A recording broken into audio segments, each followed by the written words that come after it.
we are getting very, very close to some long-awaited, long-sought-after, and much-anticipated pinball machines being built.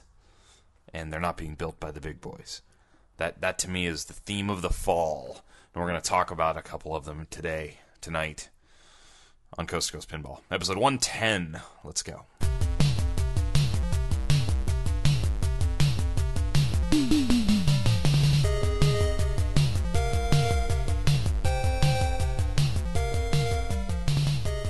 Welcome to Coast to Coast Pinball. My name is Nate Shivers. This is a podcast, it's a commentary, and I'm a man out of quarters. How is everybody doing tonight? I am coming to you not live from San Diego, California on Sunday night, October the 5th. I start a journey to all parts of this country, seemingly, tomorrow. I'm actually going to be spending a few hours, less than a day, a few hours on a weird layover on a flight that I had that was made available to me, that I grabbed in one of what I think is the best pinball on-location cities in the country. And I'm not even going to tell you what that is yet until I go there and play some pinball on my way to Boston, Massachusetts. And it may not be a city you expect to be on the way to Boston, Massachusetts. I certainly didn't realize I could even connect through this city to go to Boston. But I did it, and I'll be there for a short period of time, but just long enough to go see a pretty cool place with a lot of pinball machines, and I will get to talk about it. So, looking forward to that tomorrow. I am doing a little run through New England, Eastern New York, back into New England all week, culminating in Worcester, Massachusetts, next Saturday for an event for my company, Taylor Guitars. So that's kind of what I got going. I think there will be shows throughout the week. I have a good feeling we're going to have shows, Coast to Coast Pinball episodes. There's a lot to talk about. I have been very, very busy with work. We do events, and those weeks are hard to do shows. I'm traveling a lot. End of the third quarter just happened, and for people in sales, that's usually a big thing because you're trying to, hit numbers and set yourself up for the end of the year, yada, yada, yada. So basically what I'm trying to tell you is I'm a little behind on where I want to be. Episode 109 from a couple nights ago with Josh Sharp, I thought was fantastic. He's like the easiest guy to talk to for an hour or so on pinball because he's a smart dude. He kind of knows how this thing all works and gets it, and I can just throw stuff out. He's got good stories. I got a ton of very nice feedback for that show. It probably was the most feedback I've gotten any one episode in months. So apparently that went over really big with those of you, dear listeners. So it was great having Josh on. That will happen again in the future. That might happen at Expo. Good times with that. So thanks for the feedback. Really appreciate it. Do me a favor. If you're thinking about ordering a Coast to Coast Pinball t-shirt, don't do that right now. Everything should be mailed. I had about 4 or 5 shirts that were delayed in mailing just because I needed time and stuff. So everything should be mailed out as of Saturday. I know there's a few people waiting on shirts. I'm taking shirts to Expo, and I haven't done an inventory. So if you're listening to this and you were thinking you're going to buy a shirt, don't. Wait till I get back from Expo. Thank you. It's a busy time right now. So about a week ago, something pretty big happened, and that's what I want to talk about right now. The folks over the Atlantic at Dutch Pinball unveiled for the first time their prototype of the Big Lebowski, and I think we need to dig into what we saw. Highlights and lowlights. So clearly this is mostly highlights. I can't, certainly with any respect to a pinball machine I've never stood in front of, give you any lowlights. So we're going to talk about the highlights of what I have seen now through video, through photographic documentation, through reading, through emails from a few people who have actually stood in front of the game and sent me their thoughts. And I waited after the first couple days. I wanted to see if there was some video pop out of, actual. There's no gameplay, obviously, because these prototypes that Dutch Pinball showed off last week were like light show prototypes. All the lights and inserts are lit up, but they're not flipping. They're not, we can't see how the gameplay is. But we could see all the art. We could see the layout. We could see the toys. We could see the mechanics of what's going on here. And it was very interesting, this this whole happening of the Big Lebowski reveal, because we're hot on the heels of the Walking Dead reveal, and we had just started to see some gameplay video of the Walking Dead. And I'm going to kind of talk about both of these at once because it sort of was an interesting real-time event in, the pinball community.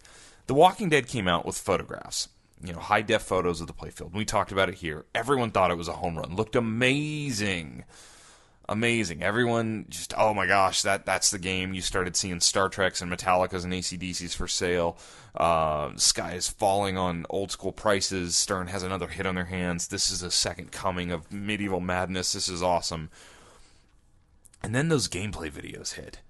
And you just heard this like thud throughout Pinside, throughout my Facebook feed, throughout my email, and throughout my head, really. Honestly, those first videos of Gary Stern and then some other folks playing the Walking Dead Pro model, it didn't look really good. I have a pet peeve in pinball, and I'm on tangent of a tangent right now. I totally understand that. Follow along. I have a pet peeve in pinball machines that is sort of like a basic design thing that I don't care for.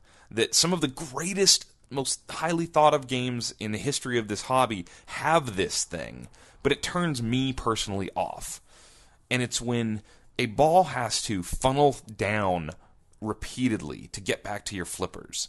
Some might call that lack of flow. I don't know if I necessarily agree because lots of games have lack of flow, but this is a very specific sort of lack of flow. And it's usually that there's a choke point where multiple shots or multiple habit trails or whatever you want to call it, somehow the ball gets to an area where the only way it can get to you is to either siphon down through a narrow area, sometimes with, rubbers on posts that kind of bounce it around and slow it down, or through the pop bumpers. And when the pop bumpers are set in certain ways, the ball can hang out there and visit all three pop bumpers over and over and over again as you wait and you watch. I don't like that. That bothers me. I like fast, flowy games. I like open stop and start, wide body style games. I like lots of different style games. I don't like sitting there waiting for the pinball. And it's not always done that way in pop bumpers. Like, I think of a game like, I'm looking at my game room here. So, Twilight Zone. Pop bumpers are on the lower left side. That doesn't bother me. They're laid out in a way that the ball gets out of those pop bumpers awfully quick, sometimes just drains on your butt. I look at Tales from the Crypt. Tales from the Crypt has a tiny bit of that, but the pop bumpers are up top, and the ball does seem to get out of there pretty quickly. The game that is in my head most recently that did this to me was Big Bang Bar. And Big Bang Bar, I never really played. I'd seen a few times and was very eager to play. And when I finally, now throughout this year, have gotten multiple opportunities to play on a Big Bang Bar, I was really disappointed. Because Big Bang Bar has this thing that I don't like, where the ball seems to always end up in the pop bumpers, and then below the pop bumpers, there's two choke points. And the one to the right of the three drop targets slows the ball down and it kind of funnels down. The one to the left is a little bit better along the ramp, but it's slow once the ball's up there, at least on the examples of the game I have played. Well, The Walking Dead seems to do that in droves. I'm not sure if I remember a recent Stern game that had such an issue with pop bumper delay. I go back and I certainly, sometimes Star Trek, I guess, right off the plunge, but throughout your gameplay, I don't feel like your ball goes up into those pop bumpers an awful lot. But I have had moments on Star Trek, for sure, where I'm just waiting for my ball to come down. And I'm not talking about the actual hang-up of the ball up in that pop bumper areas, which is a pretty well-documented issue. But The Walking Dead, man, a lot of the shots end up over there on the upper right side. I mean, obviously your plunge shots, your well walker shot, if you miss to the right, goes up into that area. There's a shot left of the what did we decide that was? The prison. So that shot trickles up into there. And I just felt like it did it a lot. It was slowing gameplay down. Now, some of those early videos, I don't think the game was set up very well. I think the pitch of the table was a little flat. Taking this full circle here, what I'm trying to tell you is these first videos, the game didn't look that fun. It didn't look like a lot was like I don't know. I saw it, and then I was like, wow, that doesn't look that good. I thought that in my head. I don't feel like that looks all that great to me. And then I started reading the comments on Pinside with the videos, and a lot of other people felt the same way. Now, am I judging this game already, having not played it? Of course not. And I will get to play it in the next couple weeks, and then I will know.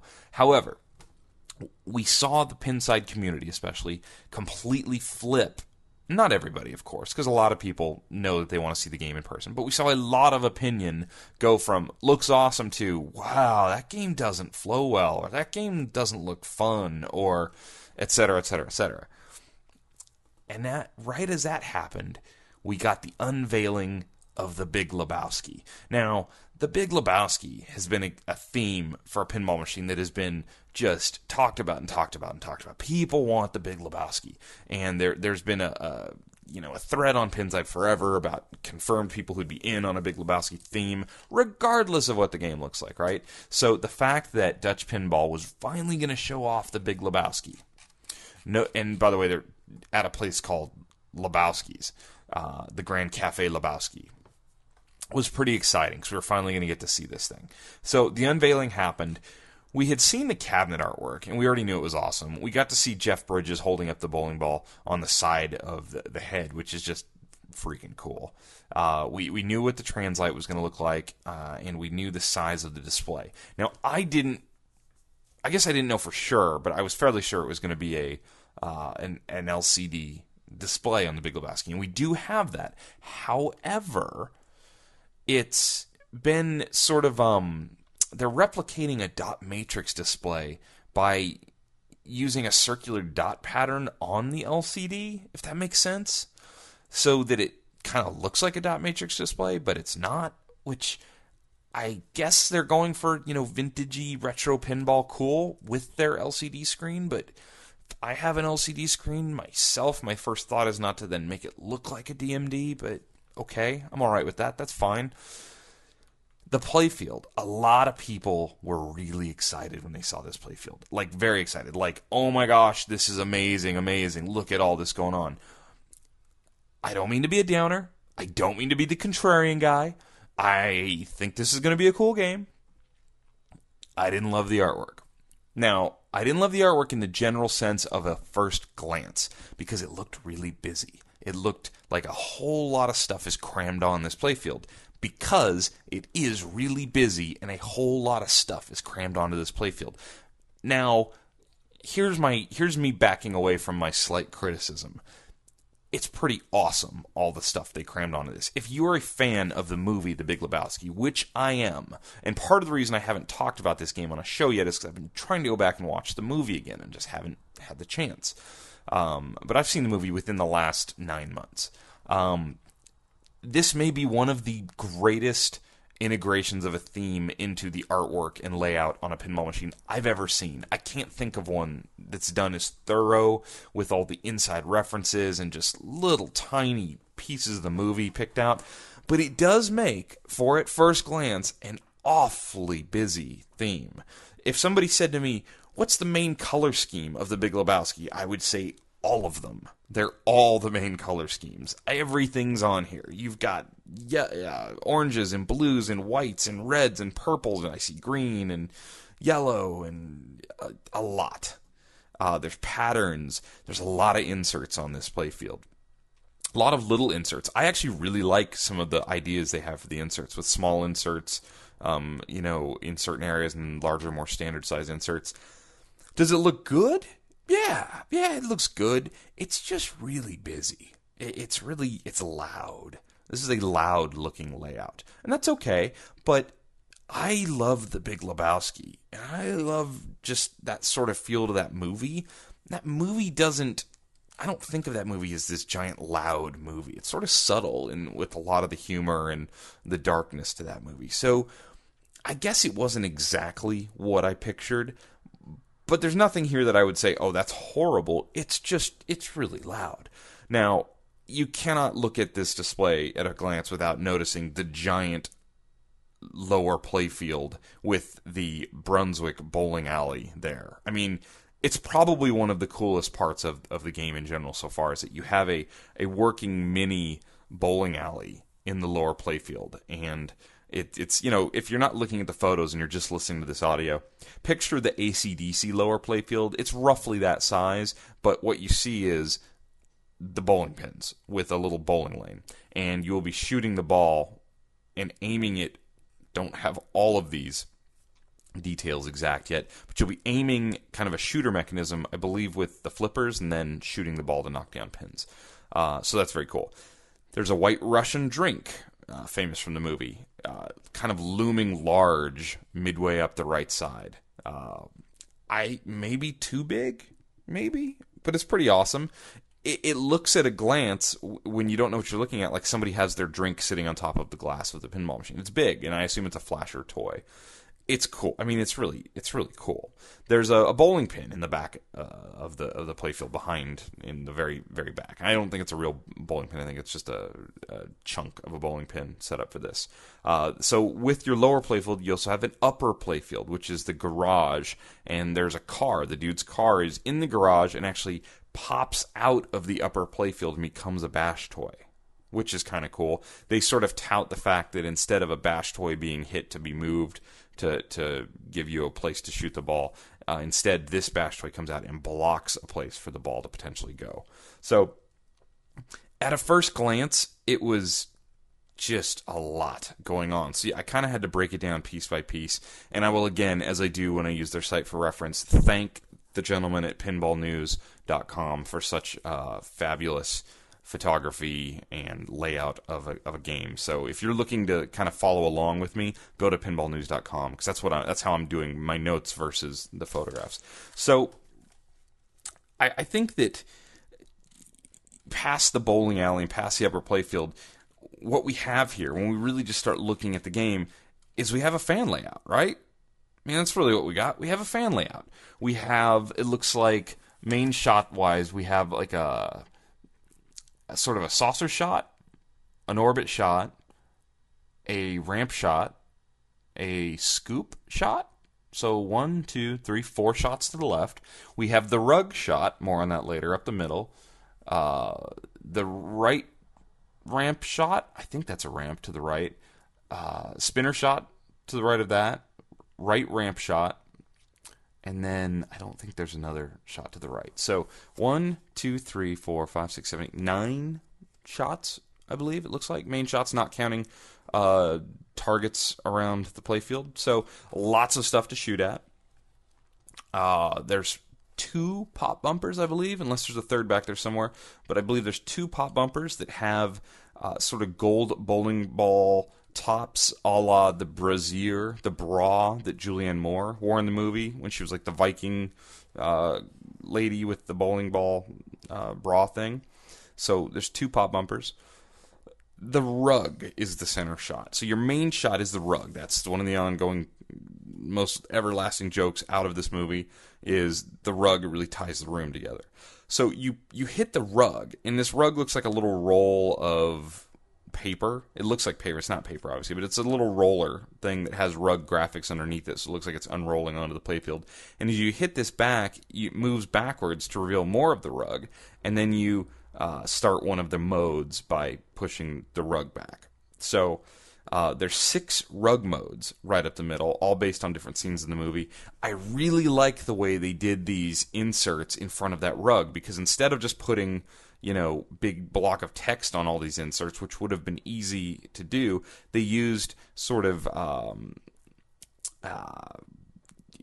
silhouette versions, you know, like an artistic version seen from the movie. It's not pixel art, it's like vectorized art, I guess you'd call it, from the movie The Big Lebowski. That start the 6 rug modes. So that's pretty cool. I really like that. Again, lots of color. You have all these different LEDs lighting up the different color. The upper playfield has 2 targets, a shot that where the ball comes out of the garage, and then a shot where it goes, you can shoot it into the garage, and then it funnels down to a metal wire form that brings you down to the right flipper. Obviously, this is heavily bowling themed, because that's, if you watch the movie The Big Lebowski, it's one of the main themes of what's going on, is the backdrop to the movie is bowling. And you have the bowling pins, you have bowling lanes, you have the bowling alley type vibe. It's all over it. Each of the characters have a insert above the lower playfield glass, or whatever that is, plastic, and then they each have their bowling ball below them. Steve Buscemi, the Dude, Julianne Moore, John Turturro, and John Goodman. So lots going on. Looks fantastic. Lighting looks really good. It'll be interesting to see how it all shoots. It looks like it's going to be one of those, flowy loop type games. It kind of, maybe this is a weird, when I look at it, I sort of think Theater of Magic. I don't know. Does anybody else agree with me or disagree with me on that? It has sort of a Theater of Magic feel to me. But with more going on, possibly. So, obviously, we don't know how it shoots. We don't know how it flows. We don't know how it plays. We do have some video of LCD animations, and they're using video, but with the how do I say this, LCD-esque look to it. But there's bowling alley video. You're sort of like going on this scroll thing to the right, moving to the right with this bowling alley thing, and then there's different graphics based around that. They're using this kind of retro star graphic from the bowling alley, which is in the behind the score, is what I'm trying to say here. The score with the numbers. Those kind of star graphics also appear on the apron. The apron that we see on this prototype doesn't have a spot for rules cards or anything like that. It just has the Big Lebowski and these stars, which I believe are backlit, and the rules will be in the display. So in some of the videos, you get to see sort of the light show that's been added into this, sort of the attract lighting. Some of the coolest use of LED lightings I've ever seen on a pinball machine. The way they've got things flowing and moving, I can only anticipate if the gameplay adds some of that in. I think it trumps The Wizard of Oz myself as far as using all these LEDs, as far as just cool looks so far. It's early, I get it. They've got an interesting ramp diverter on the left ramp. Can't wait to see how exactly that works. I like the little Brunswick bowling ball return things that they have over on the left wire forms. I think that's really cool. Some nice little touches. They have not spared any thought onto this game. I mean, if you could dream it up, they've got it. I'm trying to find the White Russian, the targets below the White Russian. There's 4 stand-up targets below the White Russian, and it's the ingredients of a White Russian, which is pretty cool. So that, it's like ice, vodka, Kahlua, and cream. I've never had a White Russian, but that's what's in there. So it's pretty cool. Super, super uber detailed. They unveiled a version of the mini bowling alley playfield in like a glass box. You could see all of the work that they put in to get that thing going. It's pretty intense what they had to come up with, and I think it's a tribute to how intelligent and how driven the folks at Dutch Pinball are to be able to put something like this in their first game. It's pretty awesome. I believe I have written down here there's going to be 20 licensed songs for the game. They've announced 3 right now. There's a Santana song, Oye Como Va. Clearly I speak lots of Spanish. There's a Bob Dylan tune and then a Kenny Rogers song also. So I know that movie has just tons of sort of 70s era classic rock and stuff like that to pull from. So it'll be interesting to see what that ends up being, the whole playfield. So I mean, overall, for me, it's not exactly what I expected, but it certainly doesn't disappoint. It looks fantastic. It looks like it looks like something that would fit perfectly into 1996, 1997 Williams era game. It's definitely up to that. Maybe this is the new modern look. You have the LCD screen. You have this awesome lower playfield. You got a lot going on. It's an $8,500 game, so there should be a lot going on. But I guess I didn't fall in love with the art quite as much as some others did, but at the same time, from a top-down look, this probably isn't a game I'm looking to buy, but it's just a first snapshot. I mean, holy joke, it looks awesome. If not maybe a little bit, overcrowded with art and color. But I don't think that's necessarily a bad thing, and they're certainly playing to the customer base here.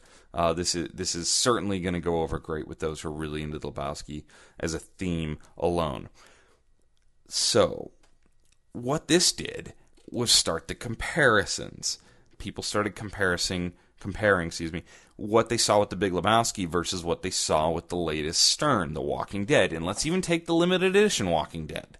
Because remember, from the Pro to the limited edition Walking Dead, you're getting a more interactive or more revealing Well Walker bash toy. Supposedly opens up and shows his guts. You're getting a ramp that moves up to reveal a bash toy underneath it. You're getting an extra magnet up in front of the prison. You're getting the Shrunken Heads aquarium up in the upper right. I believe there's a drop target on one of the right shots to get back into the shooter lane. And there might be something else that I'm not thinking of. I'm doing this off memory. But if you even take the limited edition Walking Dead and then compare it to what you see here on the Big Lebowski, which the Big Lebowski, granted, is more money than you would end up paying, I believe, for a Walking Dead LE. A lot of people felt like Dutch Pinball was packing in more for the money. And especially when you just say, hey, LCD screen. Bam. It raises the bar. It's going to be very interesting to watch as these small build and independent companies start releasing their games. And, we saw America's Most Haunted, which I'm still waiting for and I can't wait. We saw America's Most Haunted get released, and it wasn't like blow away, oh my gosh, look at all these things in this game. It's really more of like a standard pinball machine with a cool theme and an amazing rule set and a good vibe that certainly sold me at a good price. We're talking under $6,000 or right around $6,000 for America's Most Haunted. So now you're a little more expensive than a Stern Pro, and I think you're getting everything a Stern Pro is giving you in general. But it wasn't a game changer per se, nor do I think they're trying to be. But some of these other games have the potential, and this is the first one. The Big Lebowski is really the first one where I think we're seeing this could really change things. Obviously, we saw it with The Wizard of Oz. But they sort of, there's this weird problem with The Wizard of Oz. Yeah, they were the first of the independent new breed companies to get games out, but for some reason they take extra flack because it took so long. I think undue flack. I think what they've done is pretty amazing. I think once The Hobbit is released, I think Jersey Jack will sort of get all the credit they're due. Mark my word. So, as you have, The Wizard of Oz is out there now. There's over 1,000 of those games out there.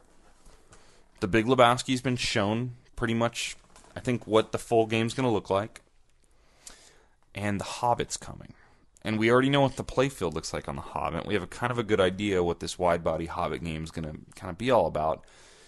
If that thing plays well and has the right animations and has the right feel, now you've got 3 games that I think offer a different, more future pinball experience than what Stern is still doing. Now, we've all been waiting for this next play from Stern, this next, new operating system, new display. And what did we really get over the last year? Because we all thought it might be, it's always the next game, right? We always think it's the next game. Well, we got a redesigned head unit.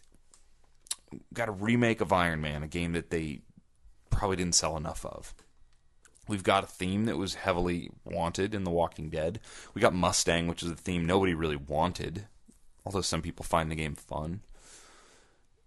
Stern could find themselves in a bit of a predicament with the home use buyer. Now, Stern still has a corner on operating pinball machines in the world. They do, no doubt.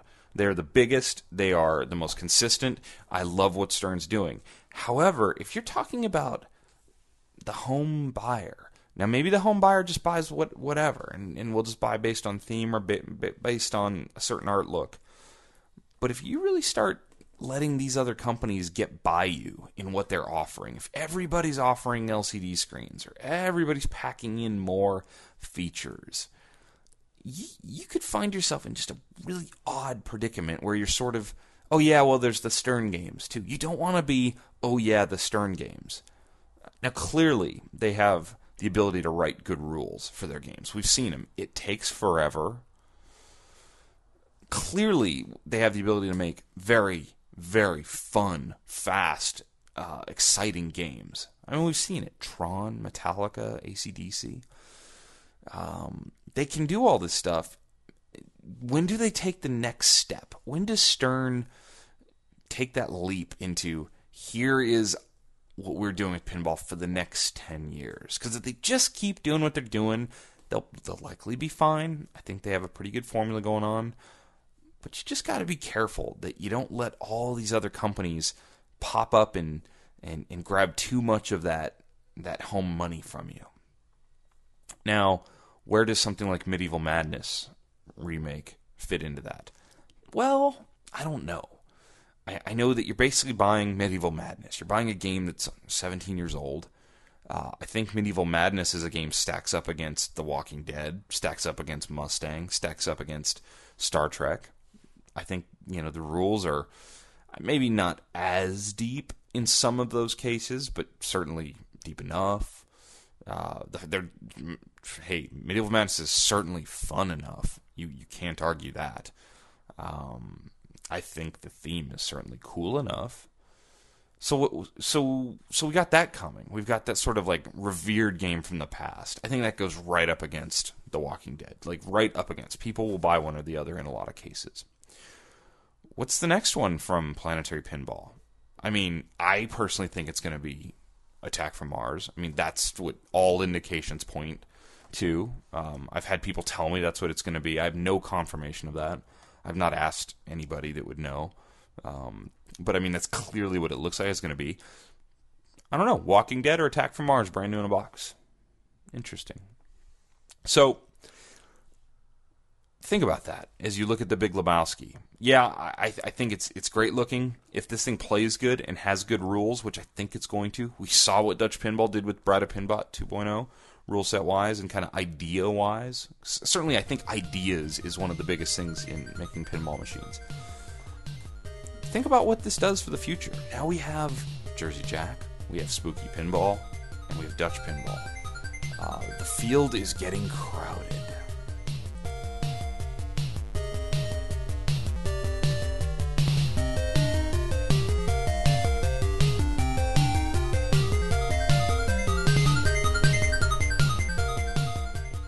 On a very similar topic, in fact, the exact same topic, and that topic, of course, independent pinball machine companies building, releasing new pinball machines that could change the paradigm, change the natural order of what is expected at a price point, what is a great game.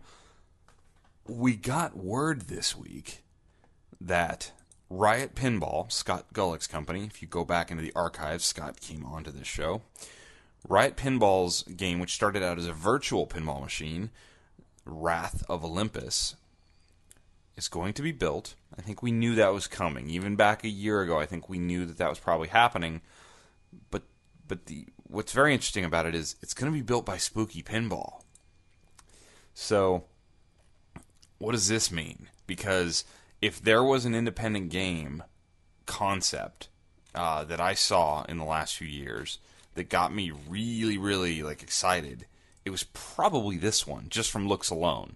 Wrath of Olympus has a ton of shots going on, has a ton of great artwork. It's also a busy artwork game, but it's busy in a way that it all just fits together. I would actually say I'm probably a little more into this art package than maybe some of the other games we've talked about recently. Trying to be diplomatic here. I really like the look of this game. I like the theme of this game a lot. I like kind of some of the ideas that we've seen on this game. This to me is a little more innovative in some of the play aspects of the game. So Spooky Pinball is going to build the Wrath of Olympus. What I think this means, and this is purely speculation, in fact, maybe I'll just ask Charlie in a couple weeks. Walking Dead spooked Spooky Pinball just a little bit. I think that maybe more than it needed to, but I get the feeling from listening to Charlie's recent podcast and reading some things that the fact that Stern released The Walking Dead and Spooky Pinball was kind of moving towards doing the Pinball Zombies from Beyond the Grave theme game by the end of the year. That was the original kind of timeline. And now I think America's Most Haunted is starting to sell even better than it had. As we see more video and get some reviews, I think that game will sell more, better, whatever. So Stern releases The Walking Dead, a zombie theme. I think Charlie decided, wow, let's not try and shove another zombie game out into the world when the big boys are doing it. And that might be a very, very smart move. It's probably a pretty patient move. And luckily, I think they have enough America's Most Haunted to build that's fine. And so this partnership here with Riot Pinball for Wrath of Olympus comes up, and he has the opportunity to build something in his newly built production facility that he's basically put together over the last couple of years. Makes a ton of sense, because now Charlie can keep building games, but he doesn't have to rush his zombie game out when they finish off America's Most Haunted right out into the world where we just saw, I don't know, how many Walking Deads are we going to sell? A couple thousand, 3,000, 2,500, whatever the run ends up being of Walking Dead. That is money out of the pinball industry spent on a zombie theme. And if you're Spooky Pinball, where 10 to 20 machines can make or break your quarter or your year, possibly, I don't know all the details on money, but that's a lot to them. 20 games to Spooky Pinball is a pretty big deal. Maybe the timing isn't right. So I was very excited to see that the word kind of popped up and on Pinside, and then Scott basically said, yes, this is true. That's the plan. We're going to build these games next year at Spooky Pinball. Now, I don't know if this is going to be in front of Pinball Zombies from Beyond the Grave. That's just my guess.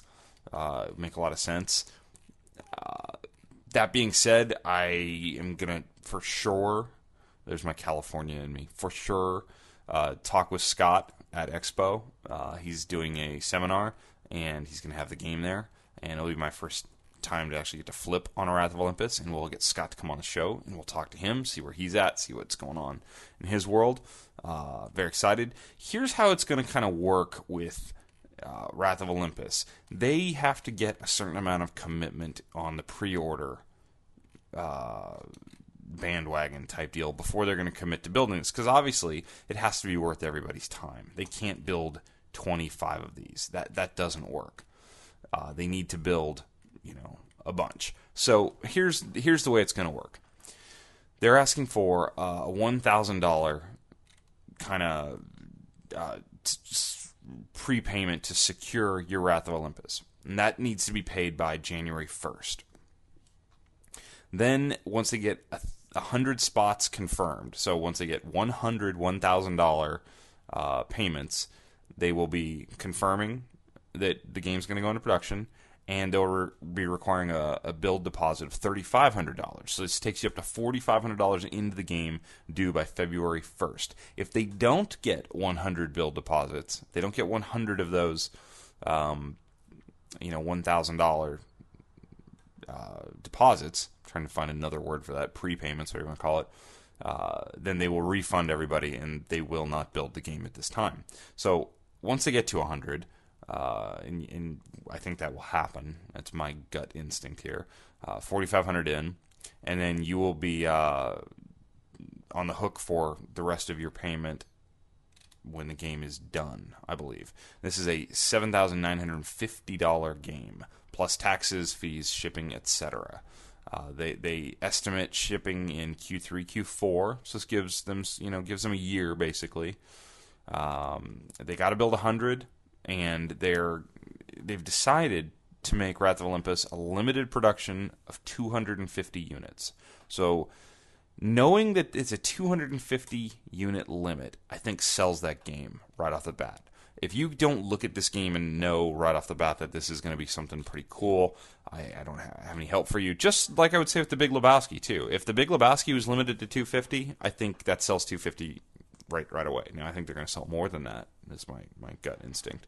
But I think limiting Wrath of Olympus to 250 will sell those games. And what you have here is someone who you can sort of trace the design way back with Scott. You can look back to where it started in Virtual Pinball, all the way through the idea of making it real. He documents that process in the interview I did with him way back on episode, I don't know what number, way back on that episode.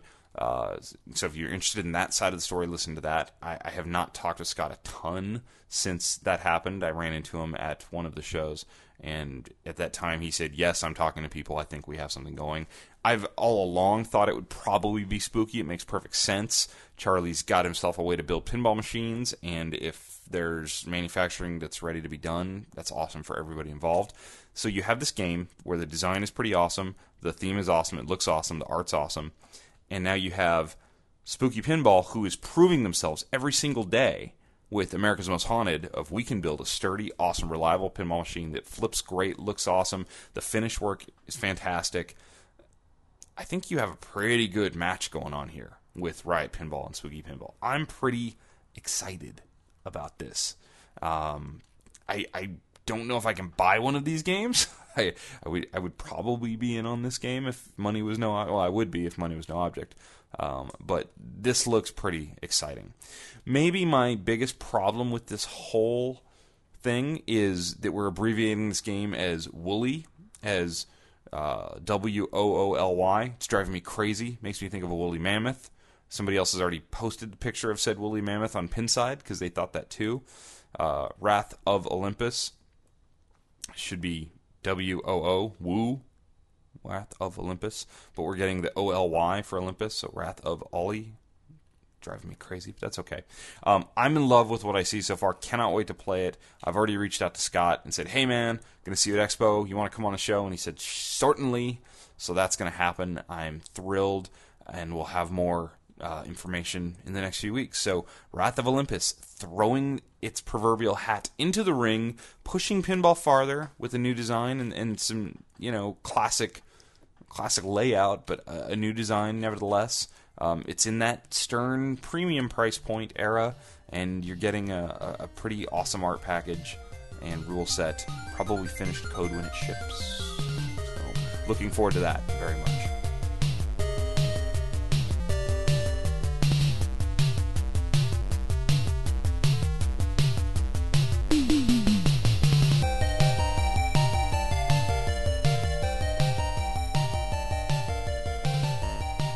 All the best intentions of getting to the mailbag, and that's not going to happen. So on the email thing, here's kind of how email with Coast to Coast Pinball now, October of 2014, works. I get a lot of email, and I love all of it. I do really appreciate the emails. I cannot read them all on the show. I wish I could. I plan on doing an email-heavy show next week. I have some great questions written specifically for the show, and I will try and get those out. I try to reply to most of them. It's sort of luck of the draw. If I look down at my phone when I'm standing in line, for a Jamba Juice, and somebody emails me something, and I can return that email right there, I do it. Oftentimes, I'm in a meeting at work, and I look down, and I see the email, and I read it real quick, and then I can't reply in the moment, and some of those don't get answered. I'm going to try and go back and answer everything I can. I do read everything. I really appreciate it. Some awesome invites to some awesome game rooms. I wish I had more time when I'm on the road to go see all those and do all those. It's not always possible. But if, I did get an email recently, somebody who saw me at Papa and didn't say hello because they thought they'd bother me. Please say hello. I mean, it's just me, just some dude with a microphone who likes talking about pinball, and you're likely just some dude with some speakers who likes talking about pinball, right? So if you're at Expo, I'd love to meet you. I'm putting together a plan to do a ton of audio from Expo, and if you think you have something to say, or would like to say it, or would like to chat with me for 10-15 minutes about Expo and pinball and stuff, let me know specifically that, because I would love to capture some sound bites of people coming to Expo. And I'm looking on co-oping a table with a friend of the show's. I'll confirm that here in the next few days. I think that's pretty much done. But before I say that out loud, I'll firm it up. And that keeps me from having to do my own table and stuff that I won't be able to really be at the whole time anyways. It'd be an empty table and like, hey, that's the empty Coast-to-Coast table. So looking for a home base. Think I found one. That's going to be good. I want to have a ton of interviews. I want to meet people. I want to play games. I'm going to go to seminars. Might play in the tournament. Donate my money to the better players, as they say. And other than that, it's going to be a fun fall. There's a lot going on. And then next year, it already looks packed. So games are coming, folks. There's all these new games coming. Enjoy them. I'd love to hear. Please send me your thoughts. I will read them, and I'll try and get them on the show if at all possible. So that has been episode number 110 of Coast to Coast Pinball. If you'd like to email me, it's Coast2Coast Pinball. It's the number 2 in there, number 2 Coast Pinball at gmail.com. You can visit our website, which is www.coast2coastpinball. You can follow us on Facebook. You can like us on Twitter. And until then, please play some pinball on location and enjoy yourselves.